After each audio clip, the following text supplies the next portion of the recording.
Yo, what's good everyone? This is AEO Boxing with Madiba, and we're here to talk about why Lomachenko is not fighting Shakur Stevenson next. So this past weekend, Vasily Lomachenko defeated George Kambosos Jr., stopping him with a body shot in the 11th round. Shout out to Loma for winning me $35, but this outcome was expected. The vast majority of the boxing world, including me, expected Loma to outclass Kambosos, but I'm kind of surprised on how easily he dominated Kambosos, because this was vintage Lomachenko. It was like 2018-2019 lightweight Lomachenko. Intelligent pressure, footwork, angles, level changes, punch selection, volume, defense, accuracy. It was all there. It was clear from round 1 that Kambosos fought the wrong type of fight. To beat Lomachenko, you need to be on the front foot, applying pressure, being aggressive, and putting Loma on the back foot. Kambosos was doing this at certain points throughout the fight, but he was mostly backing up and looking to counter, which is a huge mistake when fighting Loma because it allows him to dictate the pace and establish his feints. And Kambosos was biting on those feints, especially the level changes. Kambosos couldn't get away from the left hand, which led to him getting stopped. Loma is now the new IBF champion and has re-established himself as a top name at lightweight. Now the question is, what's next for Loma? The obvious answer is a unification fight. Shakur Stevenson is a WBC champion, Tank Davis is the WBA champion, and Emmanuel Navarrete is fighting Denis Baranchyk for the vacant WBO next weekend.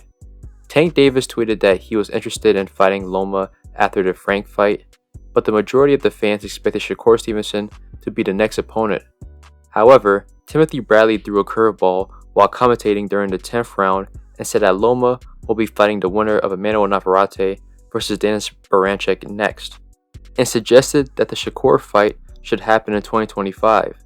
And this caught me by surprise. Bradley shamelessly revealed Top Rank's plot and then doubled down on it in a post-fight talk show. Don't get me wrong, a Loma versus Navarrete fight would be an entertaining and great fight for sure, and I would watch it. But Shakur deserves to fight Loma. This was some shady shit from Top Rank, to be honest. But why the sudden change? Well, the simple answer is that Shakur will be a free agent after his next fight.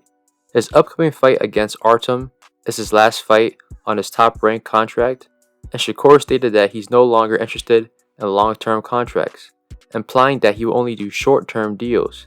I guess he's looking to do what Devin Haney has done, those 3 fight contracts with a promoter or network.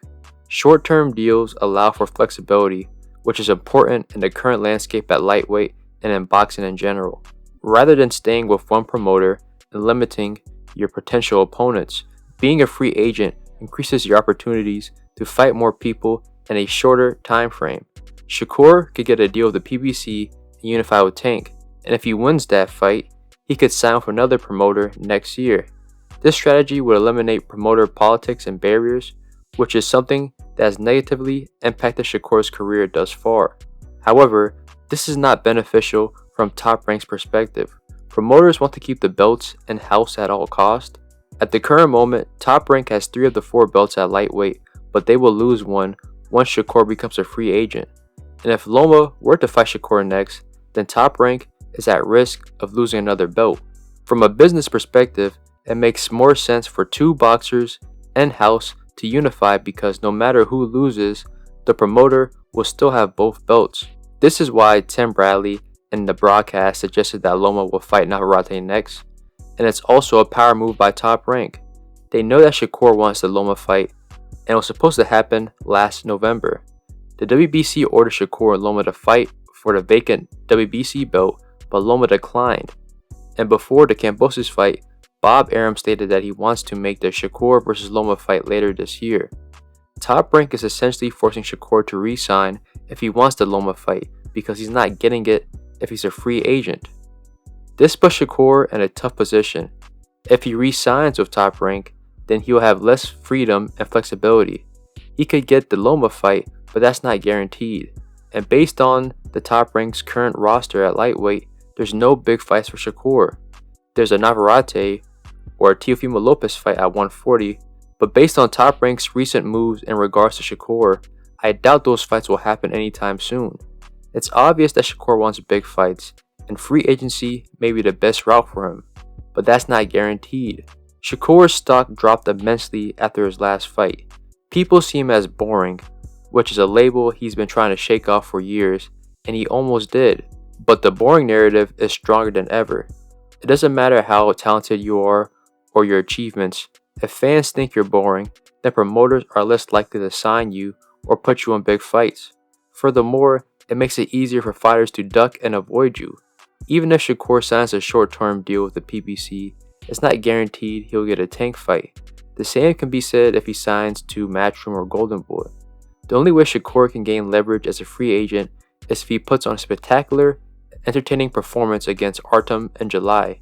If he can show the boxing world that he's not boring and that his last fight was an off night and a fluke, then he could possibly entice Top Rank or the PBC for a favorable deal. But we'll have to wait and see. And I feel bad for Shakur because he deserves the Loma fight. It's plain to me that Top Rank does not want the fight to happen, and the fans won't say anything about it. In my opinion, I think Shakur should just sign with the PBC and try to get a tank fight. If not, then rematch Edwin De Los Santos to prove the first fight was a fluke. But who knows, this is boxing, anything can happen. But thank you for tuning in with AEO Boxing with Madiba. Like, subscribe, and more content coming your way.